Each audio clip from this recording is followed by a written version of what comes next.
Hello dear students, कैसे हैं आप सभी। आई होप आप सभी बहुत अच्छे होंगे। आप सभी का स्वागत है rise smart Hindi YouTube channel पर। और जैसे कि आप जानते हैं, मैं तरुणा भारद्वाज अब आपको कराऊंगी ज्योग्राफी के वेरी वेरी इंपॉर्टेंट क्वेश्चन जो आपको सभी एग्जाम में मिलने वाले हैं। ऐसे क्वेश्चन जो रिपीटेड होते हैं। देखिए, कुछ क्वेश्चन होते हैं जो एक बार पूछे गए वो दोबारा कभी नहीं पूछे जाते, लेकिन कुछ क्वेश्चंस ऐसे होते हैं जो बार बार एग्जाम में रिपीट होते हैं। तो जो रिपीटेड क्वेश्चंस हैं ज्योग्राफी के, आज वही हम करेंगे। मुझे पूरी उम्मीद है आप सभी अपने सभी दोस्तों के साथ, फ्रेंड के साथ, टेलीग्राम ग्रुप्स में, व्हाट्सएप ग्रुप में सभी में शेयर करेंगे। अपने दोस्तों को बुलाकर सभी के साथ अच्छे से पढ़ाई करेंगे। तो चलिए करते हैं आज क्लास को स्टार्ट। तो चलिए सबसे पहला क्वेश्चन की अगर बात करें तो फर्स्ट क्वेश्चन है बच्चों, हरित क्रांति से गहरा संबंध किसका रहा है? Has there been a deep connection with the green revolution. अब सबसे पहले हम बात करेंगे हरित क्रांति क्या है। तो यहां से भी आपको क्वेश्चन करना है। आप देखिए जो क्वेश्चंस है ना, तो क्वेश्चन से भी बहुत सारे दूसरे क्वेश्चंस बन सकते हैं। तो सबसे पहले तो आपको क्वेश्चन समझना होगा, उसके बाद आपको आंसर करना होगा। जो भी आपको डाउट्स लगे वो आप कमेंट्स करेंगे, जो समझ में ना आए उसको भी आपको पूछना है, और आंसर आपको पता है तो आंसर तो आपको बताना ही है। तो चलिए समझते हैं, क्वेश्चंस करते हैं उसकी प्रैक्टिस, तभी आपको चीजें आएंगी समझ में। तो हरित क्रांति का संबंध किससे है? सबसे पहली बात तो ये आती है। और हरित क्रांति क्या है तो आप ये समझेंगे सबसे पहले। तो बच्चों हरित क्रांति का संबंध किससे है? तो ये है आपके खाद्यान्न उत्पादन से। किससे? आपके खाद्यान्न उत्पादन से। कब स्टार्ट हुई थी ये? आप याद रखना है 1960 में स्टार्ट हुई। अब हुआ था क्या बच्चों, 1950 से पहले आपको पता ही है भारत गुलाम था, उसके बाद वो आजाद हुआ। तो भारत में खाद्यान्न उत्पादन की बहुत बड़ी समस्या थी। फिर क्या हुआ, आपकी जब भारत स्वतंत्र हुआ और भारत की जनसंख्या भी लगातार बढ़ती गई, तो अब हमें क्या करना था? हमें खाद्यान्न उत्पादन को बढ़ाना था, फूड क्रॉप्स को हमें बढ़ाना था। तो फूड क्रॉप्स को बढ़ाने के लिए सरकार ने क्या किया? एक क्रांति लेकर आए, हरित क्रांति। ज्यादातर बच्चे क्या समझते हैं, ग्रीन रिवॉल्यूशन, हरित क्रांति का संबंध किससे है? कृषि से, एग्रीकल्चर से। पर ऐसा नहीं है बच्चों, क्योंकि एग्रीकल्चर में तो बहुत सारी एग्रीकल्चर होती है, बहुत सारी कृषि होती है, लेकिन हरित क्रांति का संबंध है खाद्यान्न उत्पादन से, केवल फूड क्रॉप से, जो खाने वाली फसलें हैं। और इसका उद्देश्य था सभी राज्यों में, यह भी याद रखना, सभी राज्यों में खाद्यान्न उत्पादन की फसलों को बढ़ावा देना। अब बात करते हैं कि ये सफल रही या असफल रही। तो आप ये भी याद रखना, अगर बच्चों को आंसर पता है तो कमेंट जरूर करते रहिएगा, मैं आंसर आपको बताऊंगी और आप खुद भी बता देंगे। सभी राज्यों में गेहूं का उत्पादन और चावल या जितनी भी खाद्यान्न फसलें उसको बढ़ावा देना। अब क्वेश्चन ये भी बनता है प्यारे बच्चों, ये सफल रही या असफल रही? तो आप याद रखना, हरित क्रांति जो थी वो असफल रही। ये क्या रही? असफल रही। क्योंकि इसका संबंध क्या था? इसका संबंध तो ये था कि इसका उत्पादन बढ़ाया जाए खाद्यान्न फसलों का पूरे भारत में। लेकिन इससे क्या हुआ? केवल ये सफल रही गेहूं और चावल। इसमें केवल गेहूं और चावल का उत्पादन बढ़ा और केवल यूपी, हरियाणा और पंजाब में बढ़ा। जबकि उद्देश्य क्या था आप समझिए, जबकि उद्देश्य था पूरे भारत में खाद्यान्न फसलों का बढ़ावा देना। तो इसलिए इसको हम मानते हैं असफल रही है ये भी याद रखना आप। और अगर बात करें तो सफल किसके लिए रही? सफल ये रही केवल गेहूं और चावल के उत्पादन के लिए। किसके लिए? गेहूं और चावल के उत्पादन के लिए सफल रही, बाकी चीजों के लिए असफल रही। तो आप बताइए इनमें से किसका संबंध है? तो भारत में जो हरित क्रांति लेकर आए, तो आप ये भी याद रखना बच्चों, हरित क्रांति लेकर आए आपके डॉक्टर स्वामीनाथन का संबंध है भारत में हरित क्रांति से। ठीक है, बाकी ये क्वेश्चन भी इससे बन सकते हैं। मुझे लगता होगा ये क्वेश्चन आपको याद होगा, और इससे और क्या क्वेश्चन बन सकते हैं वो भी आपको याद होगा। तो देख लीजिए किससे संबंध है इसका? खाद्यान्न फसलों के उत्पादन संबंध है। 1960 के दशक में ये आई, सभी राज्यों में खाद्यान्न फसलों को बढ़ावा देने की बात की गई इसमें, लेकिन ये असफल रही। और ये गेहूं और चावल के उत्पादन को केवल बढ़ा पाई, क्योंकि आप तो जानते ही हैं जो भी फसलें हैं उसको भौतिक चीजें भी प्रभावित करती हैं, सरकार की नीतियां भी प्रभावित करती हैं, बहुत सारी चीजें हैं जो कि प्रभावित करती हैं। तो चलिए नेक्स्ट क्वेश्चन की तरफ। ये है आपके डॉक्टर स्वामीनाथन जो लेकर आए भारत में हरित क्रांति। चलिए तो नेक्स्ट क्वेश्चन है बच्चों, इजी क्वेश्चन है और अच्छा क्वेश्चन है।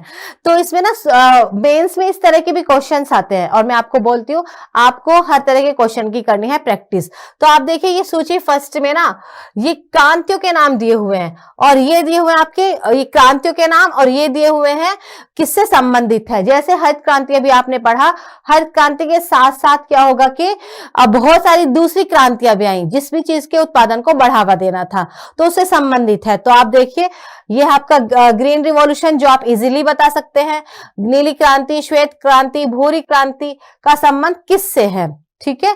कमेंट करके जरूर बताएंगे, अगर समझ में नहीं आया तो आप जरूर बताना। तो देखिए आप जो ग्रीन रिवॉल्यूशन है, अभी आपने देखा ग्रीन रिवॉल्यूशन का संबंध है खाद्यान्न उत्पादन को बढ़ावा देना। नीली क्रांति का संबंध है आपके मत्स्य पालन से, ठीक है। और ये आपका व्हाइट रिवॉल्यूशन ये दूध के उत्पादन से इसका संबंध है। और भूरी क्रांति का संबंध है फर्टिलाइजर, उर्वरक, खेतों में उर्वरक के प्रयोग से।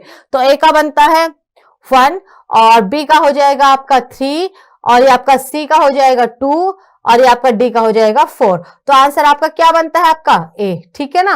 तो इस तरह से आप याद करेंगे। बहुत सारी क्रांतियां हैं और सबसे अच्छी बात क्या है, बहुत सारी क्रांतियां आई। अब आ चुकी है आपकी इंद्रधनुषी क्रांति, रेनबो रिवॉल्यूशन। अब कौन सी आ गई आपकी इंद्रधनुषी क्रांति आ चुकी है। तो इंद्रधनुषी क्रांति का संबंध किससे है, ये भी आजकल बड़ा इंपॉर्टेंट है। तो इंद्रधनुषी क्रांति का संबंध है सभी क्रांतियों से। किससे, सभी क्रांतियों से इसका संबंध है। तो ये अब आपका लेटेस्ट है और ये भी आपका क्वेश्चन आ सकता है, ठीक है ना। तो सभी क्रांतियों से संबंध है अब आपका रेनबो रिवॉल्यूशन, क्योंकि हमें क्या करना है, सारी खाद्यान्न उत्पादन को बढ़ावा देना है। तो बहुत सारी क्रांतियां तो हम लेकर आएंगे नहीं। अब जितनी भी रिवॉल्यूशन है, भूरी क्रांति, लाल क्रांति, पीली क्रांति, नीली क्रांति, गोल्ड क्रांति, ठीक है ना। ब्लैक रिवॉल्यूशन भी है बायोडीजल के उत्पादन से, गोल्ड क्रांति, ब्राउन रिवॉल्यूशन भी है आपकी आलू के उत्पादन से, लाल क्रांति भी है मांस और टमाटर के उत्पादन से। तो अब आप ये सभी इसमें रख दी गई रेनबो रिवॉल्यूशन। तो ये आप याद रखेंगे, ये बनती है आपकी इंपॉर्टेंट। चलिए नेक्स्ट क्वेश्चन की तरफ। निम्न में से रबी की फसल कौन सी नहीं है, निम्न में से रबी की फसल कौन सी नहीं है। क्वेश्चन ये पूछा गया है, which of the following is not rabi crop. तो सबसे पहले तो हम बात करेंगे रबी क्रॉप क्या है। तो रबी क्रॉप कब बोई जाती है और ये क्या है, ठीक है बच्चों। तो जो रबी क्रॉप्स हैं तो वो क्या करेंगे, सबसे पहला पॉइंट करें, रबी क्रॉप कब बोई जाती है, अक्टूबर और नवंबर में ये बोई जाती है। अक्टूबर और नवंबर में बोई जाती है रबी क्रॉप्स, ठीक है। अक्टूबर नवंबर में बोई जाती हैं और मार्च अप्रैल में ये काट ली जाती है। मार्च से अप्रैल के मंथ में इनको काटा जाता है। ये भी आपको समझ में आया। अब ये कैसे याद करोगे, तो इसकी शॉर्ट ट्रिक है, शॉर्ट ट्रिक से भी आप इसको याद कर सकते हो, एग्जाम में खूब पूछते हैं। तो इसकी शॉर्ट ट्रिक है आपकी, आज सच में राई ने गेम खेला। आज सच में राई ने गेम खेला। तो ऐसे आ जाएगा आपका आलू, जैसे आ जाएगा जौ, से बनता है आपका सरसों, ठीक है बच्चों। जैसे आ जाएगा आपका चना, राई से खुद आ जाएगा आपका राई, गे से आ जाएगा गेहूं, में से आ जाएगा मटर, ठीक है। शॉर्ट ट्रिक में इंपॉर्टेंट है ये। तो आप देखिए मटर ये यहां पर है। अब जैसे मटर के साथ अभी देखिए, आप देखिए जो ये हमारा सर्दियों का सीजन है, अक्टूबर और नवंबर में मिक्स वेज आप सभी खाते होंगे मुझे लगता है। तो मिक्स वेज में सारी चीजें डलती हैं, गाजर भी डलती है, मटर भी डलती है, सर्दियों में आपकी मूली भी आती है। इनमें से कौन सी नहीं आती है सर्दियों की सब्जी की बात करें तो वो है आपका केवल और केवल भिंडी। भिंडी गर्मियों में आती है। तो ये सभी ऐसी फसलें हैं जो कि सर्दियों के है एक तरह से। और जो बड़ी क्रॉप्स है वो आप ऐसे याद कर लेना, आज सच में राई ने गेम खेला। तो आलू सर्दी में बोए जाते हैं, सभी को ये रटने वाली चीजें तो है ही नहीं बिल्कुल भी। ये आपका जो सरसों, सरसों का साग देखिए, अब जब सरसों का साग बनता है चना भी डालते हैं, बथुआ भी डालते हैं, मेथी भी डालते हैं। तो जो भी जिसके घर में सरसों के साग में डाला जाता है तो वो सभी क्या हो जाएंगी, वो भी एक तरह से रबी क्रॉप्स हो जाएंगी क्योंकि वो सर्दी में बोई जाती हैं। अब बात करते हैं इस ट्रिक में आया मटर। तो मटर की सब्जी में आप जो भी डालते हो, जब मिक्स वेज बनाते हो, वो भी सभी क्या आ जाएंगी, वो भी आपकी रबी क्रॉप्स आ जाएंगी। तो आपको रटने की नहीं समझने की जरूरत है, तो आप इजीली आंसर कर पा रहे हैं, ठीक है बच्चों। चलिए तो बने रहिए राइस स्मार्ट हिंदी पर। रेगुलर, क्योंकि आपको करना है इसी बार अपना एग्जाम क्रैक। उसके लिए टाइम तो देना पड़ेगा प्यारे बच्चों, और टाइम आपके पास है ही। जो भी बच्चे रिकॉर्डेड क्लास देखें वो भी बाद में कमेंट क्या करें, हम आपके कमेंट का और जरूर रिप्लाई करेंगे। और साथ ही साथ इस क्लास का जो पीडीएफ है, इवन सभी क्लासेस के पीडीएफ के लिए आप हमारा टेलीग्राम चैनल ज्वाइन कर लीजिए। वहां पर आपको हर क्लासेस के PDF, notification, mock test Sunday को बहुत सारी चीजें आपको मिलती हैं, लेकिन कनेक्टिविटी बेहद जरूरी है टीचर्स के साथ। जब तक टीचर और स्टूडेंट का आपस में कम्युनिकेशन नहीं होगा, चीजें आगे नहीं बढ़ पाएंगी। तो आप जुड़े रहिए हमारे साथ, हम आपकी सफलता में हैं आपके साथ। क्वेश्चन देखते हैं बच्चों, भारत का सबसे बड़ा कपास उत्पादक कौन सा है? The largest producer of cotton in India. Option में आपके महाराष्ट्र, गुजरात, पंजाब, हरियाणा। तो इस क्वेश्चन को आप समझते हैं। आइए, सबसे बड़ी बात देखिए, जो कपास का उत्पादन है, ठीक है, ये आपका कपास का उत्पादन। जब भी आप कपास का उत्पादन करोगे तो कपास के उत्पादन के लिए किस चीज की जरूरत पड़ेगी? हमें काली मृदा की हमें जरूरत पड़ेगी। काली मृदा को ही आप क्या बोलते हैं? रेगुर मृदा भी कहा जाता है। यह भी इंपॉर्टेंट क्वेश्चन है, ठीक है। अब बात करें जो काली मृदा का क्षेत्र है भारत में, वो ये है, ये वाला हिस्सा काली मृदा का क्षेत्र है।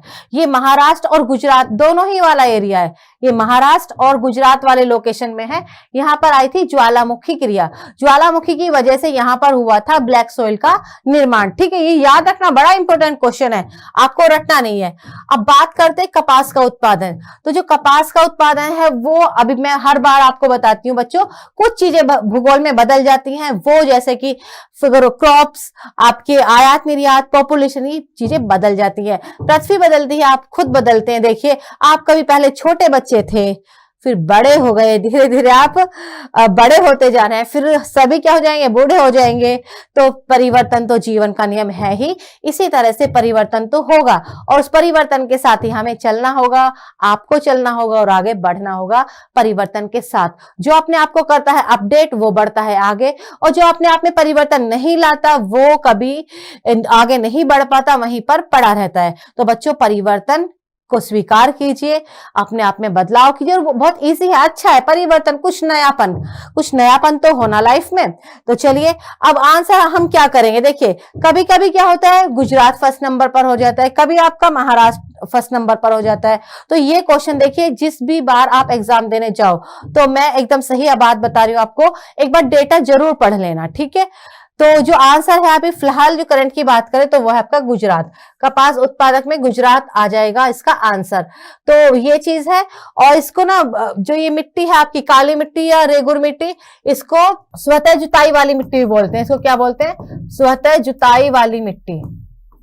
क्योंकि क्या होता है कि इसमें दरारें पड़ जाती हैं, ठीक है। स्वतः जुताई वाली मृदा भी इसको कहा जाता है, और गुजरात इसका आंसर बनता है ऑप्शन के अकॉर्डिंग। तो जिसको आंसर सही आया है, अच्छी बात है, कमेंट तो जरूर करें, आपको कमेंट करते रहना है और हमारे साथ पढ़ते रहना है। नेक्स्ट क्वेश्चन है आपका, झूमिंग अथवा पेड़ा पद्धति क्या है? व्हाट इज झूमिंग और पेड़ा मेथड? अब बात करते हैं क्या है बच्चों, तो कमेंट जरूर करते रहिए, हमें आपकी कमेंट की बेहद जरूरत है, क्योंकि जब तक आप कमेंट्स नहीं करेंगे तो हमें आपका माइंड सेट क्या है, कितनी आपने स्टडी की हुई है, किस लेवल से आपको समझाना है, वो हमें समझ में नहीं आएगा। बहुत जरूरी है टीचर्स को पता हो हमारे बच्चे। देखिए, माइंड मत करना आप सभी, कोई बच्चा होता है पहली बार एग्जाम दे रहा है, ठीक है ना, कोई होता है कि एग्जाम देके वो फिर दोबारा से एग्जाम दे रहा है, कोई किसी ने अभी जो स्टडी है वो स्टार्ट की होगी, किसी को 1 साल का एक्सपीरियंस होगा पढ़ाई करते हुए, तो ऐसा हो जाता है। तो आप जब कमेंट्स करोगे, अपने डाउट्स हमें दोगे, तो तभी उसको एक्सप्लेन हम करेंगे। मैं चाहती हूँ जितने भी बच्चे क्लास में हो, सभी को चीजें समझ में आए, ठीक है। इसलिए कमेंट्स जरूर करते रहे, समझ में आए तो भी यस का कमेंट करना है, नहीं आया तो भी करना है, आपको पूछना है फिर चीजें। तो अब सबसे पहले हम बात करते हैं, देखिए झूमिंग कृषि क्या है। ये क्वेश्चन आया हुआ है और ये क्वेश्चन बहुत ज्यादा बार आता है। तो बच्चों, झूमिंग कृषि या फिर पेड़ा पद्धति, इसके बहुत सारे नाम हैं। इसको स्थानांतरणशील कृषि बोलते हैं, शिफ्टिंग एग्रीकल्चर, स्थानांतरणशील कृषि भी इसको बोलते हैं, बहुत सारे इसके नाम हैं। अब बात करें तो देखिए, सबसे पहला जो क्वेश्चन बनता है, ये तो आपने बता ही देंगे, झूमिंग कृषि, पेड़ा कृषि क्या है। इसको बात करें किसके द्वारा की जाती है, ये सबसे इंपॉर्टेंट है। तो ये की जाती है जनजाति के द्वारा। ये किसके द्वारा की जाती है? जनजातियों के द्वारा की जाती है। इसमें क्या होता है, जनजातियों के द्वारा की जाती है। इसमें क्या होता है बच्चों, पेड़ों को काटकर, ठीक है, कुछ समय के लिए खाली छोड़ दिया जाता है। फिर जनजाति आपको पता ही है एक स्थान से दूसरे स्थान पर घूमती रहती है। यहाँ पर कुछ दिनों के लिए शिफ्ट हो गई, फिर यहाँ से पूरे पेड़ काट दिया और फिर दूसरी जगह पर चली गई। तो जो झूमिंग या जनजाति ये कृषि है आपका, ये जनजातियों के द्वारा की जाती है, घुमक्कड़ी है। स्थानांतरणशील शिफ्टिंग एग्रीकल्चर भी इसको कहा जाता है, अलग अलग क्षेत्र में अलग अलग नाम से। तो ये क्या है, ऑप्शन दिया हुआ है, जंगल काटकर सूखने को छोड़ना, रासायनिक खाद का अधिक प्रयोग, सिंचाई या सूखी भूमि। तो इसका जो सही आंसर बनता है वो बनता है प्यारे बच्चों, वो आपका जंगल काटकर सूखने को छोड़ना, cutting down the forest and leaving it on to dry. जब वो सूख जाएगा फिर कुछ समय के लिए उसमें जनजातियों के द्वारा कृषि की जाती है, उसके बाद वो पूरा उसको छोड़कर चले जाते हैं। और इसके बहुत ज्यादा हानिकारक प्रभाव भी होते हैं, क्योंकि इससे जो हमारी वेजिटेशन है वो नष्ट होती है। इसके नकारात्मक प्रभाव बहुत ज्यादा मिलेंगे। तो कई बार आपसे क्वेश्चन पूछा जा सकता है, झूमिंग कृषि के या स्थानांतरणशील कृषि के क्या नकारात्मक प्रभाव है, तो आप बता देना, इससे वनस्पति का नुकसान होता है। नेक्स्ट क्वेश्चन हम समझेंगे और प्रैक्टिस करेंगे। भारत में सबसे पुराना तेल का भंडार कहां पर है? Where are the oldest oil reserve in India? भंडार की बात आ रही है। एक और बात याद रखना, भंडार कोई दूसरा स्थान भी हो सकता है और निकाला कहीं और भी जा सकता है। तो भंडार और निकालने का दोनों का कार्य अलग अलग भी हो सकता है। ठीक है, समझ में आ रहा है सभी को? तो इनमें से कौन सा है? तो अभी एक बात आप याद रखना, जितने भी तेल भंडार हैं, गैस के भंडार हैं, वो कहां पर? तटीय क्षेत्रों पर जरूर मिलते हैं। सबसे ज्यादा तेल के भंडार तटीय क्षेत्रों में, तेल के भंडार, तेल के साथ साथ और गैस के भंडार पाए जाते हैं। ठीक है, तेल और गैस के भंडार कहां पर पाए जाएंगे? तटीय क्षेत्रों में। ये भी इंपॉर्टेंट क्वेश्चन है आपके लिए। ठीक है, तो अगर यहां की बात करें तो सबसे पुराना तेल क्षेत्र है आपका डिगबोई, असम में। ठीक है, इसका जो आंसर है वो है डिगबोई, असम में। इसकी लोकेशन आप देख लेना, डिगबोई असम में। कहां पर है? डिगबोई असम में है। और ज्यादातर ही तटीय क्षेत्रों पर मिलेंगे, ये आप याद रखना। लेकिन सबसे पुराना पूछा है। वैसे बॉम्बे हाई भी है महाराष्ट्र में, लेकिन वो कोस्टल एरिया है, लेकिन हम सबसे पुराने की बात पूछ रहे हैं। तो ये है आपका डिगबोई वाला एरिया, ये इस असम है। असम यहाँ पर 7 सिस्टर स्टेट में पड़ता है। ये कौन सी डायरेक्शन है अगर आपसे पूछे तो ये उत्तरी पूर्वी डायरेक्शन हो गई। ये भारत की उत्तरी पूर्वी डायरेक्शन है, दिशा की बात करें। ठीक है, और जो असम है, असम किस में आता है? असम को कहा जाता है 7 बहन स्टेट वाला राज्य। 7 बहन राज्य में ये शामिल है। 7 बहन राज्य में क्या है इसका मतलब अगर समझे तो ये जहां पर छोटे छोटे से स्टेट है, 7 छोटे छोटे स्टेट है। ठीक है ना, तो उसको हम बोलते हैं 7 बहन राज्य। ये भी बड़ा इंपॉर्टेंट है, तो इसको आप 7 बहन राज्य को याद भी कर सकते हैं। 7 सिस्टर स्टेट।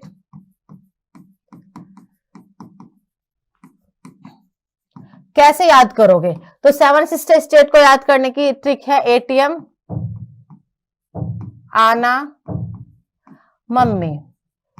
तो वैसे कोई बच्चा बुलाता नहीं होगा जब भी एटीएम जाएगा अपनी मम्मी को, लेकिन बुला लिया करो। जब एटीएम पर आप मम्मी को बुलाओगे तो आपको 7 बहन राज्यों की बात याद हो जाएगी। ठीक है, तो 7 सिस्टर स्टेट में ए से आ जाएगा आपका अरुणाचल। ए से बनता है अरुणाचल, जो आपको याद हो जाएगा। टी से बनता है बच्चों त्रिपुरा। त्रिपुरा राज्य भी कहां पर आता है? 7 सिस्टर स्टेट में। एम से आ जाएगा आपका मेघालय, मेघालय। ठीक है, यह आ जाएगा, आ से आ जाएगा असम आपका, जो 7 सिस्टर स्टेट में ही है। ना से आ जाएगा नागालैंड, ना से आपको याद हो जा रहा है इजीली, नोट करते रहिएगा नागालैंड। मैं से आ जाएगा मिजोरम, मैं से आ जाएगा मिजोरम, और मी से आ जाएगा आपका मणिपुर। सिक्किम की बात करें तो सिक्किम बच्चों इसमें नहीं है। कई बार आपको ना ऑप्शन में मिलेगा कि 7 सिस्टर स्टेट में कौन सा राज्य आता है या कौन सा राज्य नहीं आता है। तो असम तो आता ही आपने देख लिया है, और सिक्किम यहाँ पर है आपका, सिक्किम नहीं आएगा। सिर्फ ये वाले स्टेट आएंगे छोटे छोटे से पूर्वी राज्य। तो ए से अरुणाचल, टी से त्रिपुरा, एम से मेघालय, आ से असम, ना से नागालैंड, मैं से मणिपुर और मी से मिजोरम। मुझे लगता है इजीली याद हो गया होगा, नोट आप कर लेना। चलिए हम नेक्स्ट क्वेश्चन क्या आया हुआ है प्रैक्टिस करते रहिए। Practice makes a man perfect. आपको प्रैक्टिस करनी है और आगे बढ़ना है। क्वेश्चन दिया हुआ है बच्चों, ये सभी आए हुए क्वेश्चन है, इससे आपको बहुत ज्यादा हेल्प मिलेगी।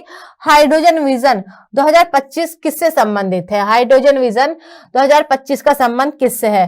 तो आप जानते हैं आजकल क्या हो रहा है, जो ऊर्जा है, हमें ऊर्जा के नए नए साधनों की आवश्यकता है, क्योंकि जितने भी इंडस्ट्रीज हैं, जितने भी उद्योग हैं, उसके लिए हमें किस चीज की जरूरत पड़ती है? ऊर्जा की। ऊर्जा के बिना तो कुछ काम ही नहीं होता है।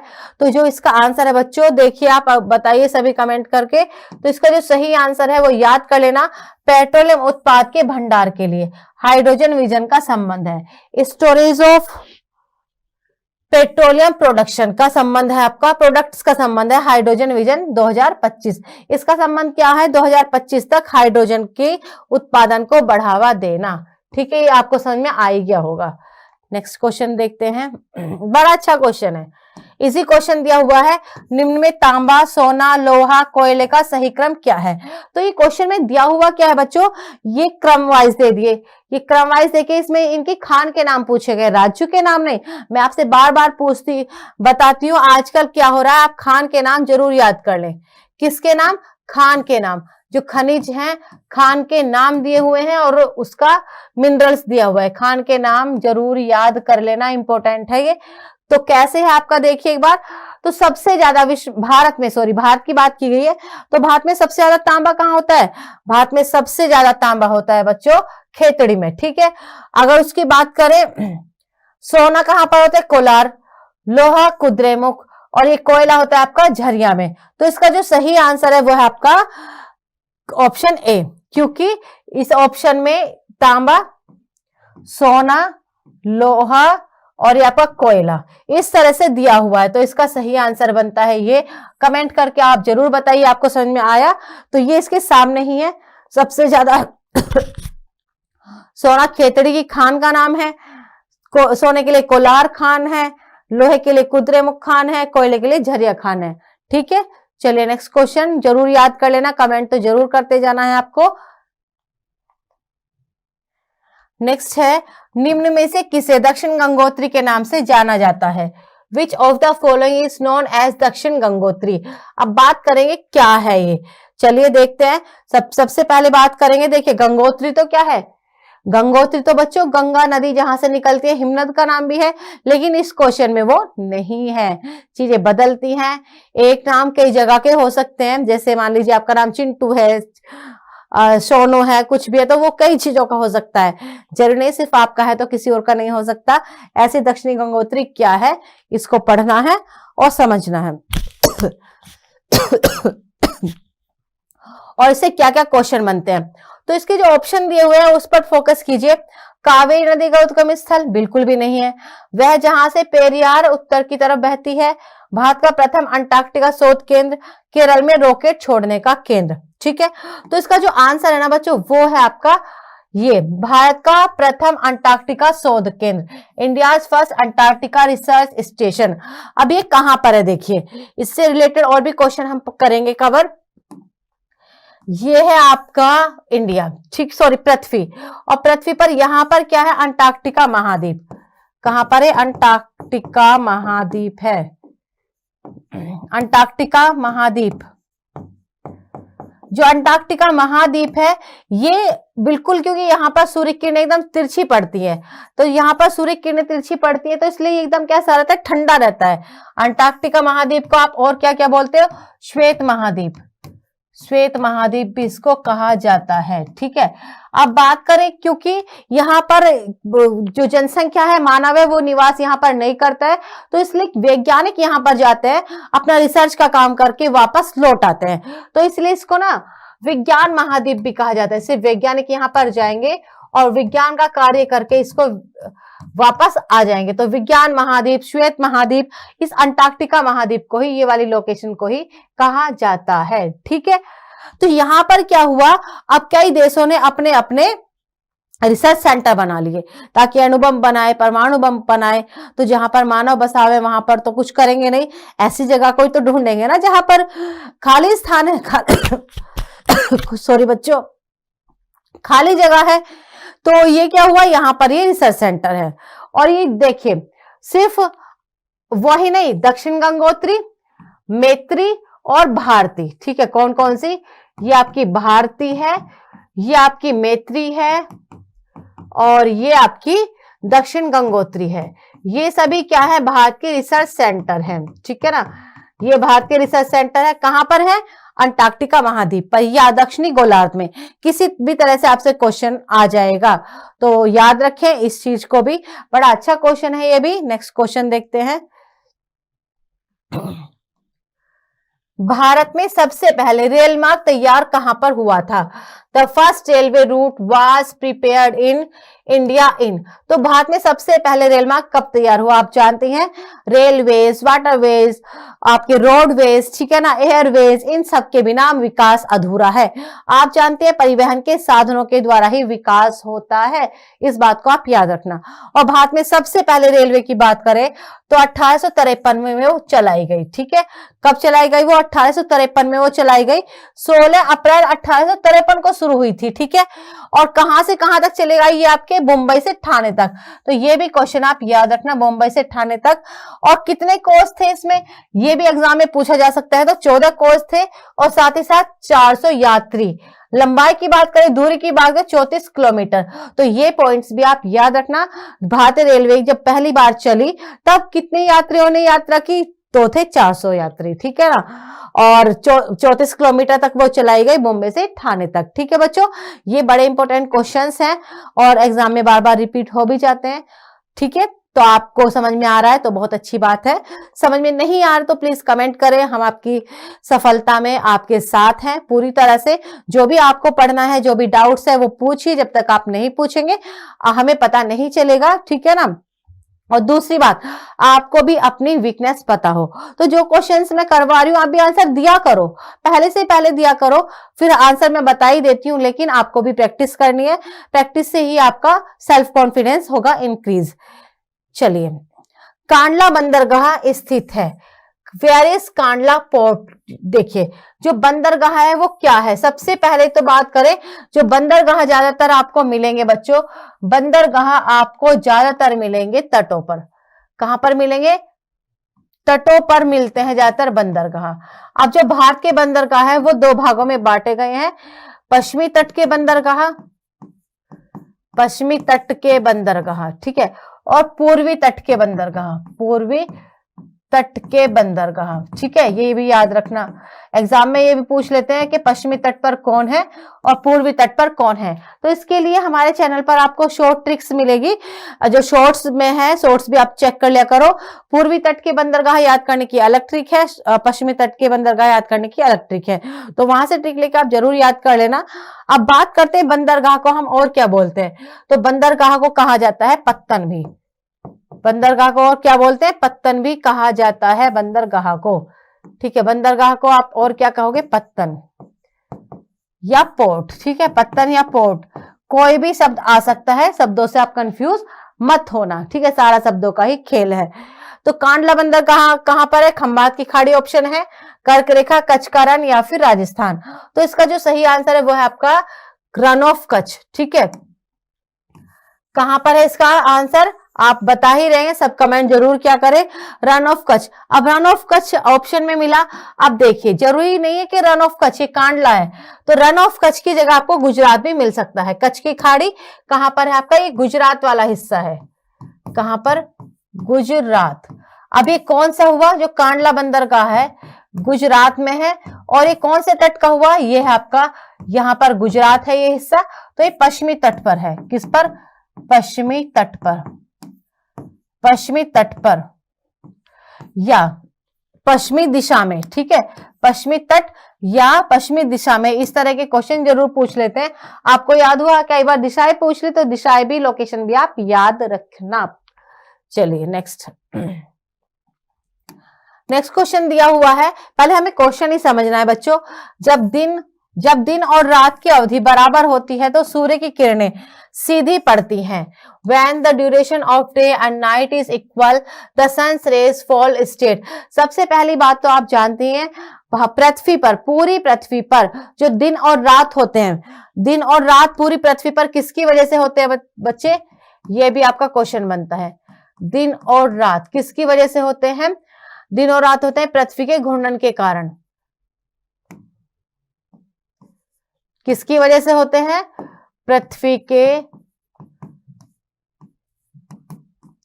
घूर्णन के कारण या रोटेशन की वजह से दिन रात होते हैं। ठीक है, अब पृथ्वी घूमती रहती है इस तरह से, तो जो सूर्य का प्रकाश है वो एक साथ सीधा नहीं पड़ता पृथ्वी पर, अलग अलग स्थानों पर अलग अलग तरह से पड़ता है। कहीं पर सूर्य किरणें सीधी पहुंचती है, कहीं पर तिरछी पहुंचती हैं। ठीक है ना। तो बताइए, जब दिन और रात बराबर होंगे तो सूर्य किरणें सीधी कहां पर पड़ेगी? ऑप्शन है आपका उत्तरी ध्रुव, भूमध्य रेखा, दक्षिण ध्रुव या कर्क रेखा। आप देखिए क्या है, तो ये हमारी पूरी पृथ्वी है और 0 डिग्री अक्षांश को आप क्या बोलते हैं? भूमध्य रेखा। और ये जो 23.5 डिग्री उत्तरी अक्षांश है उसका नाम है कर्क रेखा, 23.5 डिग्री अक्षांश का नाम है मकर रेखा। तो सूर्य किरणें सीधी नहीं पड़ती हैं, इस तरह से पड़ेंगी वो, और ध्रुव की तरफ जाने पर एकदम तिरछी पड़ने लगती है। तो जब भूमध्य रेखा पर क्या होगा? सूर्य किरणें एकदम सीधी पड़ेंगी। कहां पर? इस भूमध्य रेखा पर जब सूर्य किरणें सीधी पड़ेंगी तब पूरी पृथ्वी पर दिन और रात बराबर होते हैं। बहुत ऐसा टाइम कम होता है जब पृथ्वी पर दिन और रात बराबर हो। ठीक है, तो आप इस चीज को अब आप कैसे याद रखेंगे? देखिए 21 मार्च और 23 सितंबर, 21 मार्च व 23 सितंबर को पूरी पृथ्वी पर दिन और रात बराबर होते हैं। केवल यही बच्चों वो 2 दिन है 21 मार्च और 23 सितंबर जब पूरी पृथ्वी पर दिन और रात बराबर होते हैं, बाकी दिनों में पृथ्वी पर दिन और रात बराबर नहीं होते। जबकि 21 जून को क्या होगा? उत्तरी गोलार्ध का सबसे बड़ा दिन होगा।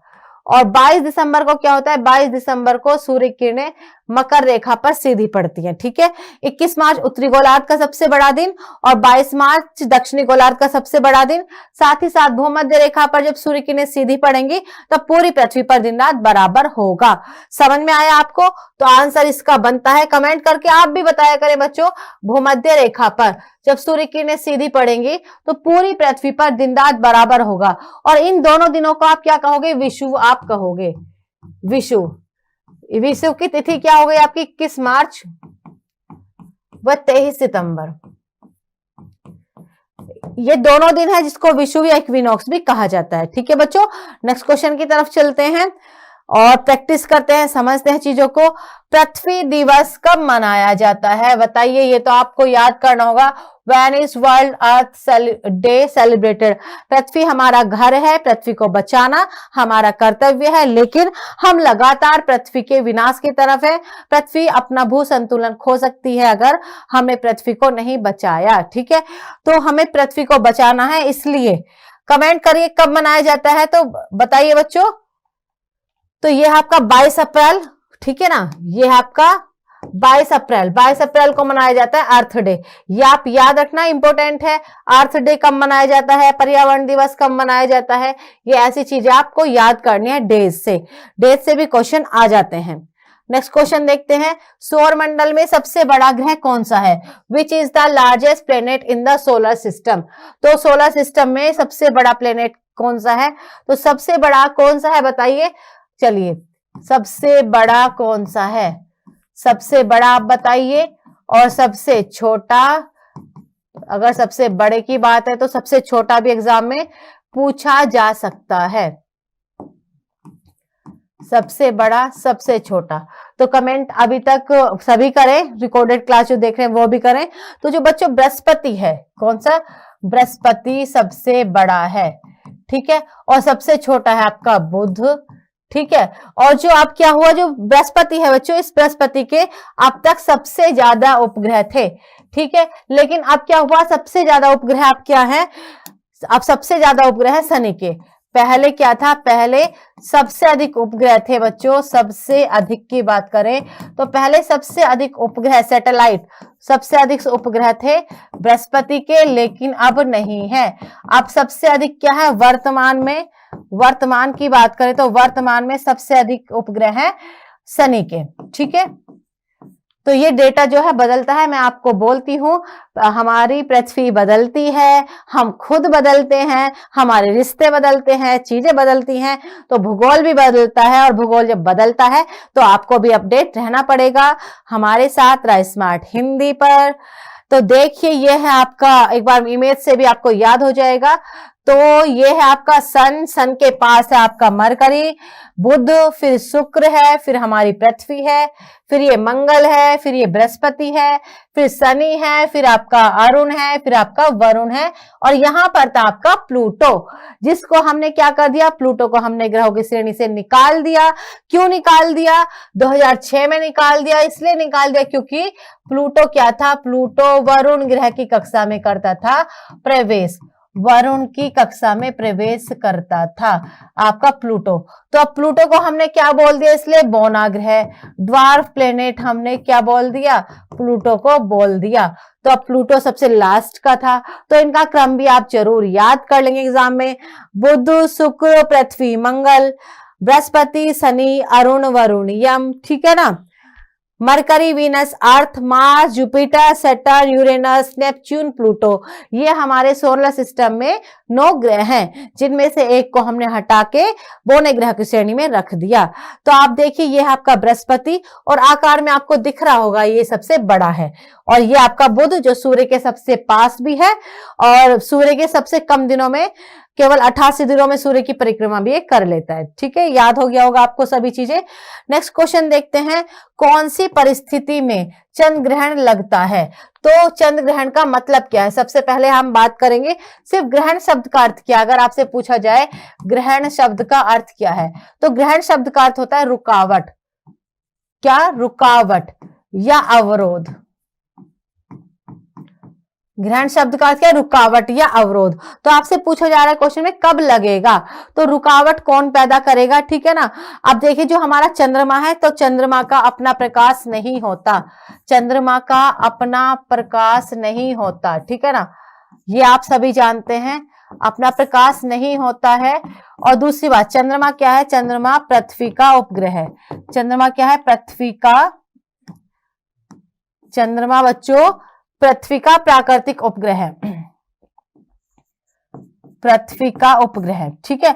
और साथ ही पृथ्वी की परिक्रमा कितने 27.3 दिन में ये पृथ्वी का पूरा एक चक्कर लगाती है, ये भी जो चंद्रमा है, ठीक है। अब ये बात याद करते हैं, फिर ये बात करते हैं, अब ग्रहण शब्द का अर्थ आपने समझ लिया है, तो ग्रहण चंद्र ग्रहण कब लगेगा, तो ये आप अब इस चीज को कमेंट करके जरूर बताते रहिए। तो इसका आंसर है फुल मून।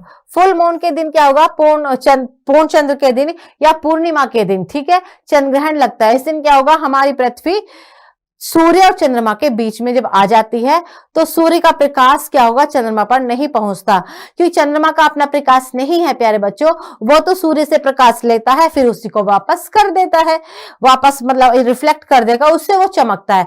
जैसे पृथ्वी का अपना प्रकाश नहीं है, वैसे ही चंद्रमा का भी अपना प्रकाश नहीं है। तो चलिए नेक्स्ट क्वेश्चन, ये क्वेश्चन आपको समझ में आया होगा, समझ में नहीं आया तो प्लीज कमेंट जरूर करें। क्वेश्चन दिया हुआ है, किसी स्थान का मानक समय निर्धारित करने का आधार क्या होता है? What is the basis of for determining the standard time of places. तो सबसे पहली बात करेंगे, हम समझेंगे क्वेश्चन को, मानक समय किसे कहते हैं, ये भी क्वेश्चन में खूब पूछा जाता है। तो मानक समय क्या है, स्टैंडर्ड टाइम क्या है, तो इसकी जो डेफिनेशन दी गई भूगोल में वो है आपकी देशांतर रेखाओं के आधार पर। किसके आधार पर? देशांतर रेखाओं के आधार पर निश्चित किए गए समय को हम क्या बोलते हैं? देशांतर रेखाओं के आधार पर लिए गए समय को, देशांतर रेखाओं के आधार पर निश्चित किए गए समय को हम क्या बोलते हैं? मानक समय हम बोलते हैं। अब आपको पता ही देशांतर और अक्षांश कहां पर खींचे हुए हैं? पृथ्वी पर ऐसी रेखाएं अक्षांश रेखाएं, और पृथ्वी पर ऐसी रेखाएं हम देशांतर रेखाएं कहते हैं, ठीक है। अब जो पूरी पृथ्वी का मानक समय है, आप जानते ही वो कहां से लिया गया है? पूरी पृथ्वी का मानक समय लिया गया 0 डिग्री देशांतर से, क्योंकि जो पूरी पृथ्वी के बीच में है ये। और भारत का जो मानक समय लिया गया है, तो भारत का मानक समय लिया गया है, वहीं पर मैं एक्सप्लेन करती हूं आपको। जो यहां से लिया गया है, और भारत का लिया गया है 82.5 डिग्री पूर्वी देशांतर से। क्यों लिया गया है? क्योंकि ये वाला देशांतर भारत के मध्य से गुजरता है, तो जो भी देशांतर जिस भी देश के मध्य से गुजरेगा वहीं पर वो मानक समय लिया जाएगा। जो हमारी और आपकी घड़ी आप चलती हैं वो देशांतर के आधार पर ही चलती हैं, ठीक है।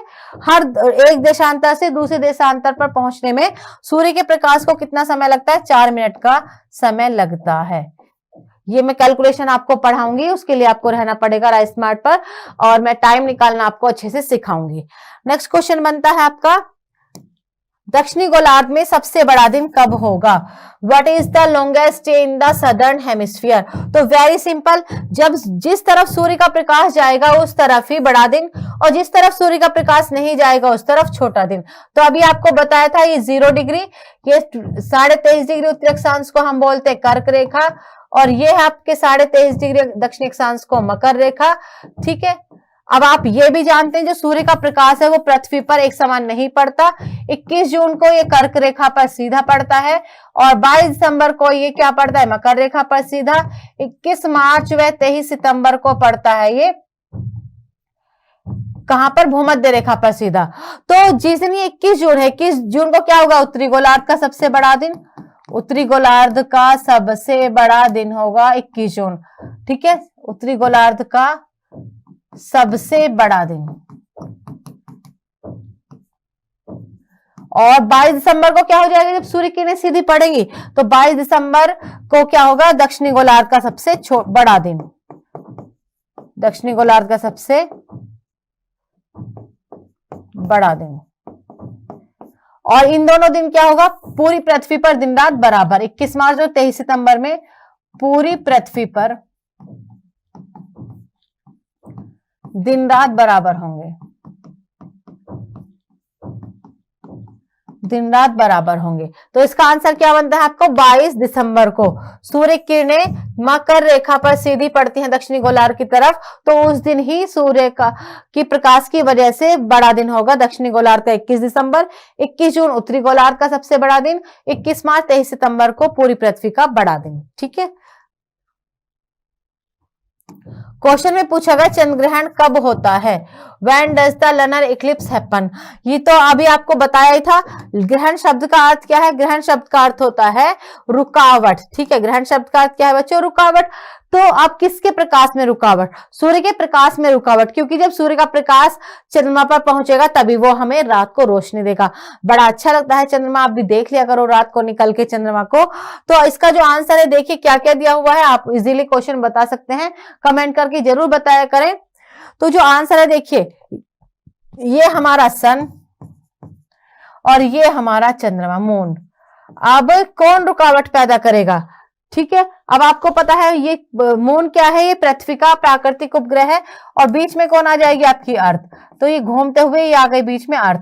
तो अब ऑप्शन देख लीजिए आप, तो जब पृथ्वी सूर्य और चंद्रमा के बीच में आ जाती है, when the earth comes between sun and the moon, इससे क्या होगा? सूर्य का प्रकाश चंद्रमा पर नहीं जाएगा।